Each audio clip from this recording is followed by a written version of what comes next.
Jess, are you ready for rapid fire? Boom, boom, boom. Let's get this thing going. I want to start with Corey's question here. He said on Lucky Lefty, they were saying if Notre Dame went 11-1, chances of them making the playoffs were slim to none. Corey wants to know what we think about that. What do you think about that? 11-1, what chance do you give Notre Dame for the playoff? Man, that's such. I really don't like talking about these hypotheticals so early because you just don't know what's going to happen, right? Like best case scenario, Ohio State wins out, USC wins out with an only loss to Notre Dame. Like both of those benefit Notre Dame tremendously. Like if you have a Pac-12 champ and a Big 12 or a Big 10 champ and you lost on the last possession of the Big 10 champ and then you beat the Pac-12 champ, like there's arguments that can be made, but it's just you just got to kind of see how things like unwind. I think there's a possibility what 11-1 Notre Dame gets in there. I'd say right now it's like 50-50. If Notre Dame goes 11-1, I'd put it at 50-50 at this point, and the scale would tip depending on what other teams do. But when Notre Dame loses, they immediately need help from other people. I think that's the biggest thing. And I mean, it's still it sucks that it's a quality loss, but it's still a quality loss to a good Ohio State team. Now, I think slim to none is a little bit far because remember when they I think that's an exaggeration. If that's when they lost to Cincinnati a couple of years ago, they ended up being number 5. They just missed the playoffs, and Cincinnati made it in. So like that came right down to the wire in terms of them getting in. They needed help going into the conference championship weekend. They got help, but they ultimately just missed out. So slim to none, I would actually put it like 50-50 at worst and maybe even 60-40 because like you were just talking about the Pac-12, who's ranked ahead of them right now? Washington, USC, Oregon, Utah. Those teams are all going to be playing each other. Right. They're going to take care of each other. A month. Right. And plus Notre Dame plays USC. So if Notre Dame is 11-1, they will have beaten USC. So they'll be ahead of USC. Now, Florida State could be a problem because of the fact that they've played the toughest of their schedule, really. They still have to play Duke here coming up, so that'll be a hurdle and potentially in a conference championship game. It's the bottom line is we're still only a month into the season, and there's too many games to be played. There's going to be other teams with one loss as well. Not all of these teams are going to win out. And that's the real advantage. Got a solid shot at making it. That's the real advantage to Notre Dame is they lost a close game early, right? Like you don't want to lose that. You don't want to lose that type of game in week 11 or week 12. It's actually beneficial if you're going to lose to get it out of the way now. So yeah, it's really just a toss up to me. There's so much more football to be talked about. And that's like the frustrating part is like, let's just focus on Duke, Louisville, and USC before we start talking about 11-1 and, playoff chances and stuff like that. There's just so much more good football to be played right now. This is false, Scott. I'm sorry. I don't know where you got that, but it's not just who you beat. It does matter because they still look at the strength of schedule that you have. They might not say quality loss, but if you're in there with a team that is in the mix for a college football playoff spot, it does matter. Audric Estime currently has 591 rushing yards, which is more than twice as much as Notre Dame's next two rushers, Jeremiah Love and Jadarian Price combined. Do you buy or sell Estime having that same ratio by the end of the season? I buy that, and I think it's going to hold very true to like basically a 2-to-1 ratio the entire season, just because of it's how the snap shares are broken down. Audric Estime always gets half of the carries.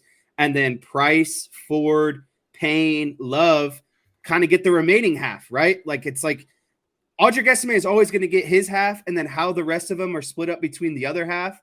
That's the more of the question to me at the end of the day. So it's always going to be that ratio because Audric Estime is always going to see at least half the reps to himself, and then the other half of the reps are split up between like 4 guys. And so exactly.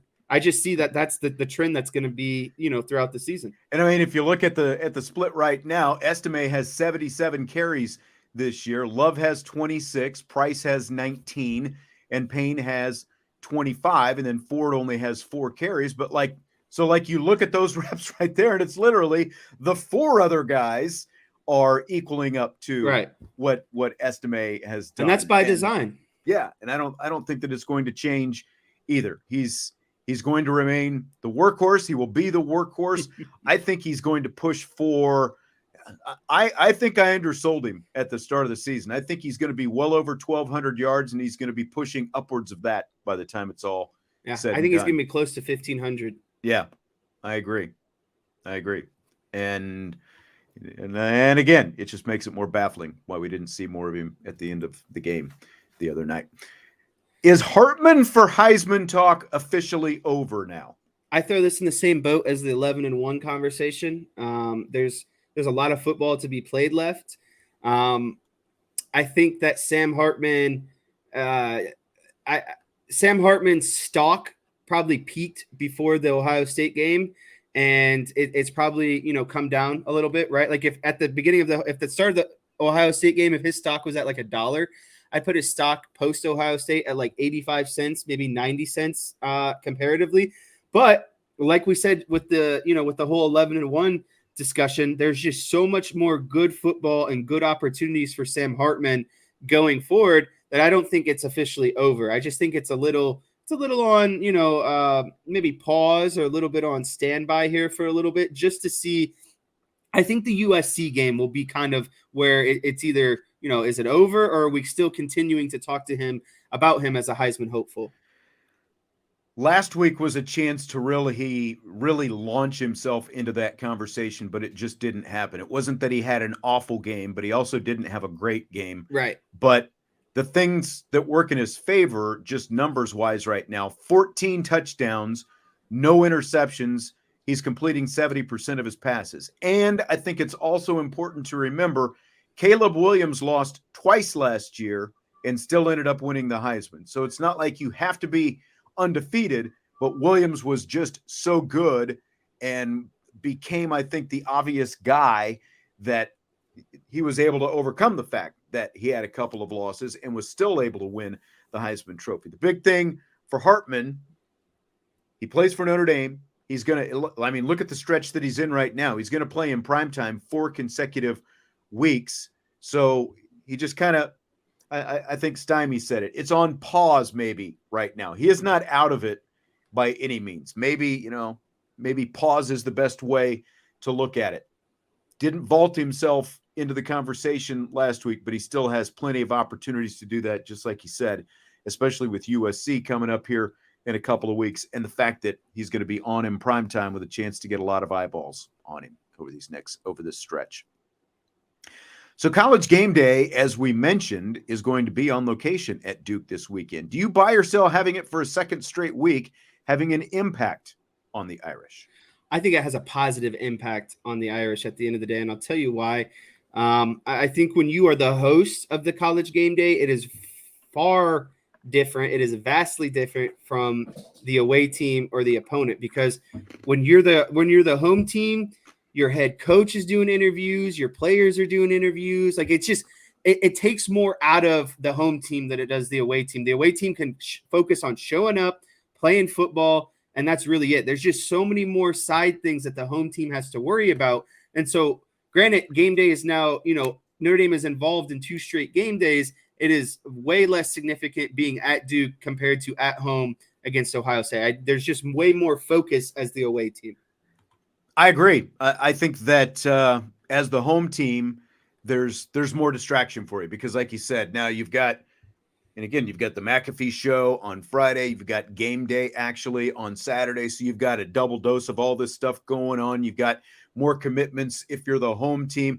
They didn't have Ohio State guys out there for the interviews last week. It's always the home team. And this is going to be the first time ever that Duke has, hosted this thing. So there's going to be a lot more hype and hoopla going on. And I think the players will feel it more because they've never been there before. They feel this need to live up to the expectation. Notre Dame just needs to show up and have that taste of vengeance in their mouth and just come out and, physically dominate Duke all game. We mentioned earlier in the show that Ken Jeong from The Hangover and Community and those kind of shows he's going to be the guest picker for game day. He announced it on social media today, and Salty said, "Are there any other quote unquote famous Duke graduates?" How hard was it? I mean, I think he's definitely the biggest true celebrity, like Rob Lowe. I know at least one of Rob Lowe's kids has gone to Duke. I don't think Rob Lowe didn't actually go to Duke, but I know at least one of his kids. So he has a connection, just like Vince Vaughn never actually went to Notre Dame, but they had Vince Vaughn doing the picks. And obviously there are a ton of famous basketball people who went to Duke, but in terms of true celebrities, I think Ken Jeong is definitely probably the most famous guy that they have that they could throw in there. So we talked yesterday about the Michigan State chatter about Marcus Freeman. There's also been a lot of talk about Sparty's potential interest in Duke head coach Mike Elko. If you're Elko, you're at Duke, you've had the success at Duke, how desirable is Michigan State? I think Michigan State is actually a really desirable destination. And I don't know, like, when you think about it, there in terms of like the state of Michigan, there's Michigan and Michigan State, right? And like Michigan State, well, obviously hasn't, they're not the same as Michigan in terms of tradition and, all of the accolades and accomplishments in terms of football, but it's still a desirable campus to go to. It's still a Power 5. You're still in the Big Ten. It's still, you can recruit, still very well at the same time. So I think with everything that's going on around Michigan State recently, I think that's more of a turnoff than anything. Is like, I think you would want to look at more so as like an administration level. Like, is the program being run how it's supposed to? Do you believe in the people who are running, the higher ups in terms of the campus? I think that is more so of a question, because I think football itself and Michigan State, like, yeah, I think it is a desirable outcome, because again, you're still in the Big Ten, you're still able to recruit with everyone else. There's a lot of advantages there, and so I do think it is, and I would say that it would be a step up from Duke as well at the end of the day.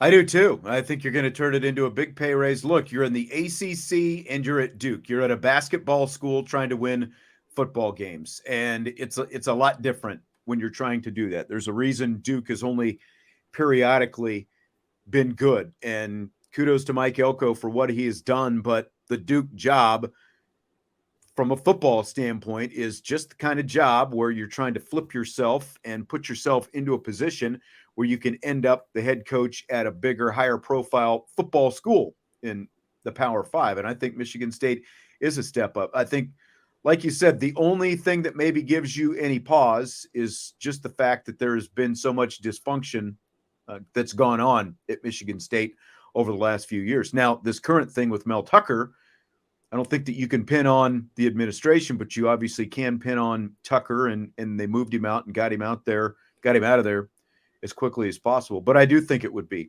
a step up for like Michigan State was big step up.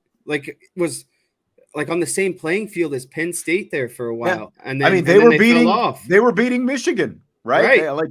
They were beating Michigan early in Jim Harbaugh's tenure. They went to a playoff once. So I just think there's a lot of untapped talent there. Yeah. Tommy Guns wants to know if we think Coach Golden has performed well enough to get a call in an interview from Michigan State. Always a good look to get coordinators promoted. I don't know why I sense a little snark in there. But, I mean, he has been a Power 5 head coach before, and you look statistically at what his defense has done. Some good things there. Yeah, I think he would get an interview if he was interested, but I don't think he's interested in being a college head coach anymore.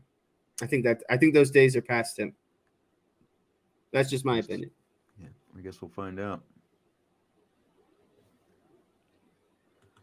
Andre put this comment in earlier, says he wants the offense to regain their swagger if the defense can continue to play hard, aggressive, and limit any mistakes as they might have. We are not Marshall. Why do you think Notre Dame's what's your take on why they're struggling on third down getting off the field? I don't think Al Golden is committed to an identity of who he wants to be on third down. I think he gets too caught up of, he even said it in his press conference. He gets caught up of, do I blitz? Do I not blitz? He just overthinks it a little bit too much. I think they just need to figure out their identity of what works best for them on third down and get out of this experimental stage. And I just think that they tried to get too fancy on third down. There's no harm of sitting back a little bit and making a team beat you, making a quarterback go through multiple reads and get the ball out. But when you bring pressure now, it's man on man, and the quarterback doesn't have to think. He just sees and kind of, gets rid of the ball, right? And so to me, it boils down to they don't have an identity of who they are on third down. They don't know what works for them on third down. Yeah, and this one from Kenny, why they're struggling so much to get pressure on the quarterback is just, it's baffling to me. It's really baffling. Is it as simple as they're getting the ball out too quick? I don't think so, but hasn't been there. Do you buy or sell that Florida State should be ranked number 1 in the nation right now? I heard some national guys talking about this. What do you think about this? It's always crazy seeing everyone's kind of polls come out, right? Like I've seen Ohio State as number 1. I've seen Georgia as number 1. I've seen Florida State as number 1. If we're talking, strength of schedule and who's accomplished the most and put on, the best resume so far, then yeah, I would have Florida State at number 1. Obviously, you beat LSU. I mean, Southern Miss isn't anything special. Boston College isn't anything special, and they barely squeaked out that Boston College win. But then, I know Clemson's not great or not as good as they've been in the past, but it's still a hard place to win at on the road. It's a very solid team. There's still lots of talent at Clemson. And so, to me, if you combine Clemson and LSU, I do think that they at least deserve to be in that conversation of number 1. I think they should at least be number 2. When you've got a 2-time defending national champion like Georgia, I realize you're supposed to base everything on what's going on in the current season, but it's been like almost 2 calendar years since they actually lost a game, and they're still unbeaten right now. They have at least beaten one SEC team so far. I don't get the Michigan love. Why is Michigan? Why are some people so hot on Michigan? Like Michigan got a first place vote this week, and they're beating all these weak teams by 24 that's what I was going to say. points. All they've done is beaten weak teams so far. They've beaten absolutely nobody, but there's no doubt apparently in voters' minds about them as the number 2 team in the nation. Florida State has played a much tougher schedule so far when you factor in LSU and Clemson. So I think that at the very least, Florida State should be number 2. Maybe not number 1, but I think that they are worthy of being ahead of Ohio State and Texas and Michigan. I think that they should be number 2 behind Georgia. Right. Yeah, I mean, my top 4 in no particular order would be Georgia, Washington, and like Ohio State, probably. Mm-hmm. Fill in the blank. It's blank that the XFL and USFL are going to merge. It is a fabulous idea because we have not seen any of these leagues be able to sustain themselves on their own, and it feels like they're kind of taking away from one another, right? Like they're kind of hurting or going against each other.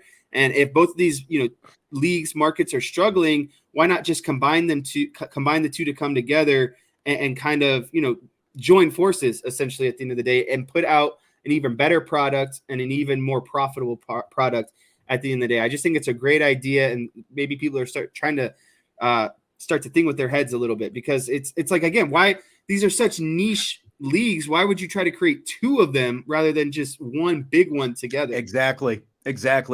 If they're going to survive, I think that you need to combine all the forces that you can. You got The Rock in there with the XFL and doing his thing. I think it's going to be hard enough even for this merged product to survive. I think that the only way that it can survive, though, is by joining forces like this, and they officially announced it today. I mean, like, just look at the whole thing with Brandon Aubrey, the kicker for the Dallas Cowboys. One example, Kevontae Turpin, the Dallas Cowboys return man / wide receiver. They both came out of the USFL in the last 2 years, and both of them have jobs in the NFL. And there are other guys like that as well. I think the next step for this merged league now is, yes, Tommy Guns, this was the next thing out of my mouth, is to be a developmental league. They need to work in concert with the NFL to be a developmental league for the NFL. If they can get some NFL resources behind them, I think that this can be great for everybody. Give guys who, maybe weren't drafted out of college or who were drafted, didn't make an NFL roster, give them opportunities to continue to play and become feeders. Yeah, what I would do of course, is El Conquistador, more Arlington Cowboys. I'm just giving you two examples that I know of off the top of my head. I can't spit out, other USFL roster guys. I know that the team that I watch every week, Brandon Aubrey, by the way, is the former Notre Dame soccer player who is the kicker for the Cowboys, and Turpin has been on the roster for the last 2 years. Just giving examples that I can tell you about of guys that have made it out of the USFL into the NFL. I would like it where there'd be 16 teams, and each team is like basically an NFL affiliate. Like the Cowboys and Eagles would basically sponsor a team. The Giants and Commanders would basically sponsor a team, and their players would be guys that specifically the Cowboys are trying to maybe, like you said, develop down the road and actively join their 53-man roster, whatever it might be. But I think it'd be nice to have teams associated with some of these, this merged league. So then it actually feels like there's something that they're working towards, right? Like obviously they're playing each other for a championship, but the ultimate goal is to make it to the NFL, right? And so it's but there could be collaboration from the NFL in terms of right. We'd like so it's to almost see this like minor league football team. Yeah, exactly. Didn't mean to cut you off there. Greetings, nope, Brent. That was all I had to say. So a little baseball here at the end. There's some controversy in Atlanta last night. Ronald Acuna Jr. became the first 40-70 player in Major League Baseball history, 40 home runs and 70 stolen bases in a season. So it's the 10th inning last night. He comes to the plate after he had reached that milestone, I believe, in his previous at-bat and on the base paths with his stolen base. They stopped the game in the 10th inning to do a tribute video for Ronald Acuna. Fair or foul? This is 100% foul, and I know this is against the Cubs, and I was watching it in the moment, but here's all I got to say about this, right? Like, it's the 40-70 club, that's fine, but Acuna stole the base, he picks up the base like he's Ricky Henderson, he gets his standing ovation, and then they play a full-on montage after that, and it's like, if this was 2 weeks ago, 3 weeks ago, I think I'm fine with it. But it's the last week of the season. It's the last week of the season, and they're in extra race. innings, and the Cubs are fighting for their lives in a tied game. And now we're icing the pitcher because Ronald Acuna needs a 5-minute standing ovation because he stole his 70th base of the season. I don't care that you do it, but let's not do it in the middle of the game in one of the more critical games going on right now. The Cubs are in a playoff race. They are deadlocked in a heat. We're in extra innings, and you're just stopping the game so that we can all appreciate Ronald Acuna for a 47. It's not like he set the single season steal record. It's not like he set the single season home run record. He didn't do anything. It was just a club that's never been reached before in terms of combination of home runs and stolen bases. Wait till the inning is over. Wait till the game is over. It's not appropriate for the middle of the game when a team is fighting for its playoff hopes, literally in extra innings. Completely agree. There's no reason to do it in the middle, like you said, while the game is being played, when you've got pitch clocks and all this different stuff now, and you're upsetting the rhythm of the pitcher. And again, you're in extra innings in both teams. Now, the Braves are going to be in the playoffs. The Cubs are fighting for their playoff lives. They either should have done it between innings if they had to do it last night, or they should have just saved it for before the game tonight and done a little ceremony. And they probably will. They'll probably do another ceremony for him tonight after they stopped down the game last night. I think it's ridiculous to do that. I'm not being a hater. It's just there's a lot at stake, and you can't just start icing out a pitcher for 5 minutes when he's already on the mound and warmed up. Like does Daniel Palencia get 5 warm-up pitches because he had to sit here and wait for 5 minutes? Like I don't understand. Like the Braves didn't take into consideration. Just make an announcement. They literally showed a whole highlight tribute video to the guy. It's ridiculous to do that in the middle of a game. Again, unless you're going to do it between innings when you're not messing with, what people are doing, actually, trying to do their job out there. All right. Well, that's going to do it for tonight. Again, the injury news from the start of the show: Jaden Thomas hamstring, questionable / doubtful. Deion Colsey will definitely be out this week and for the next couple of weeks with the knee. Eli Raridan working his way back into form. We could see Eli Raridan as soon as next week when Notre Dame plays down at Louisville. So that's kind of exciting as well. Well, that's going to do it. Hit the like button on your way out. Subscribe, rate, and review. And I guess we will talk to you on IB Countdown to Kickoff coming up this weekend. Otherwise, next week on IB Nation Sports Talk.